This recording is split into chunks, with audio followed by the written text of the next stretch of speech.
Jail में कैद जोरावर सियासतदान मुख्तार अंसारी के बेटे अब्बास अंसारी ने जैसे ही इंतखाबी फतह हासिल की, पुलिस ने उनके खिलाफ कार्रवाई शुरू कर दी है। इंतखाबी मुहिम के दौरान अफसरान को मुबैना तौर पर धमकी देने के मामले में मऊ पुलिस ने उनके खिलाफ दर्ज मुकदमा में ताज़िरात हिंद की मुतअद्दिद दफात का इजाफा कर दिया है।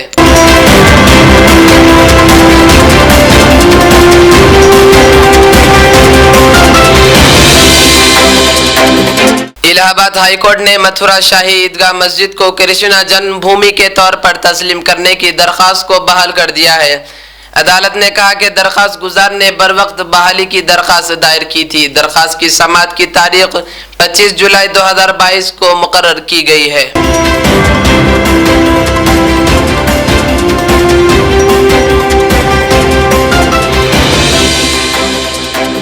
मुल्क में कोरोना वायरस से होने वाली यौमी अमवात की तादाद 50 से नीचे पहुंच गई है। मुल्क के मुख्तलिफ हिस्सों में गुज़िश्ता 24 घंटों के दौरान कोविड-19 की वजह से 47 लोगों की मौत हुई है। इससे एक रोज कबल यानी हफ्ते को मुल्क भर में इस वबा से 100 लोगों की मौत हो गई थी।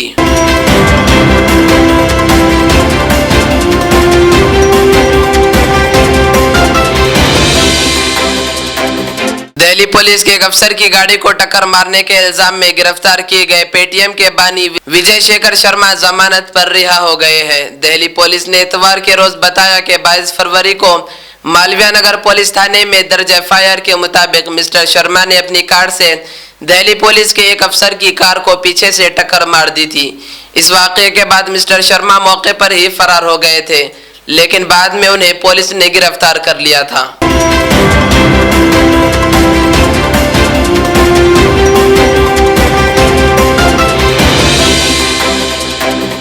ऑस्ट्रेलिया के वजीर आजम स्कॉट मॉरिसन ने इतवार को मुल्क में सैलाब की मज़ाहमत को बढ़ाने के लिए मज़ीद डैमों की तामीर पर जोर दिया। मिस्टर मॉरिसन ने कहा कि सैलाबी सूरत हाल बनाने में मौसमियाती तब्दीली का किरदार अहम है। काबिल ज़िक्र है कि ऑस्ट्रेलिया के शिमाल मशरक़ी हिस्से में शदीद सैलाब की वजह से तबाही हुई थी।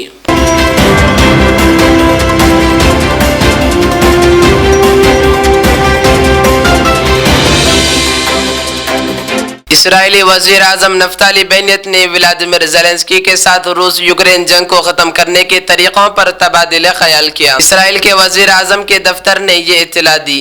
पीएमओ ने कहा कि हफ्ते की शाम दोनों लीडरों के दरमियान फ़ोन पर बातचीत 1 घंटे से ज़्यादा चली। इस दौरान दोनों रहनुमाओं ने रूस यूक्रेन जंग के खात्मे के तरीक़ों और इसी सिलसिले में इसराइल की कोशिशों पर तबादिले ख्याल किया।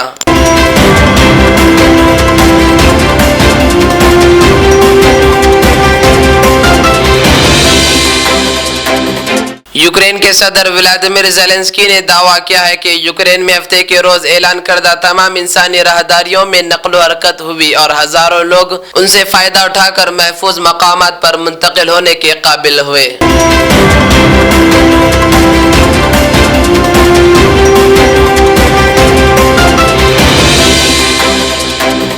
यूक्रेन पर रूसी हमले के बाद सारे यूरोप में रूस के हवाले से मनफी जज्बात में इजाफा देखा गया है।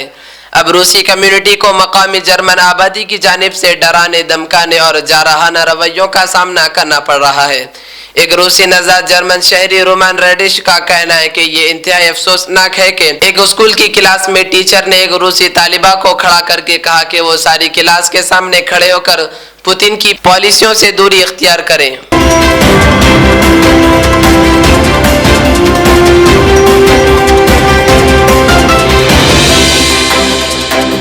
यूक्रेन में जंग के हवाले से अमेरिका और रूस में बराह रास्त तसादुम के खदशात में इजाफा हो चुका है।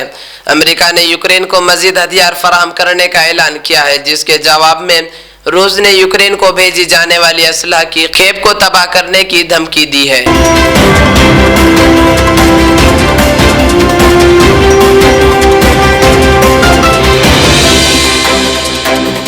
रियाज इस्लामिक स्कूल तालीमी मैदान में एक नया इनकलाब। इस्लामिक और मॉडर्न एजुकेशन की अजीम दरसगाह 23 साल तजुर्बे के बाद तलबा और तालिबात के लिए रियाज इस्लामिक स्कूल पेश करता है हिफ्ज़ कुरान, नाज़िर कुरान, क़ायदे के अलावा नर्सरी तक 10वीं जमात तक की तालीम का बेहतरीन नज़्म। बच्चों के लिए हॉस्टल की सहूलत, मुस्तहिक तलबा के लिए खुसूसी रियायत, तलबा और तालिबात के लिए अलहदा क्लासेस के माकूल नज़्म, खुसूसी computer classes, hardware and software training, बच्चों में तहरीरी और तकरीरी सलाहियतों को उजागर करने के लिए हफ्तावारी प्रोग्राम, काबिल और मुशफ़िक़ असातिज़ा इकराम की निगरानी में बेहतरीन तालीम नज़्म। सुबह 8 बजे तक शाम 4:30 बजे दाखिले जारी हैं, उजलत कीजिए। Riyaz Islamic school, opposite lane, new SR petrol pump, Vattepally, Hyderabad.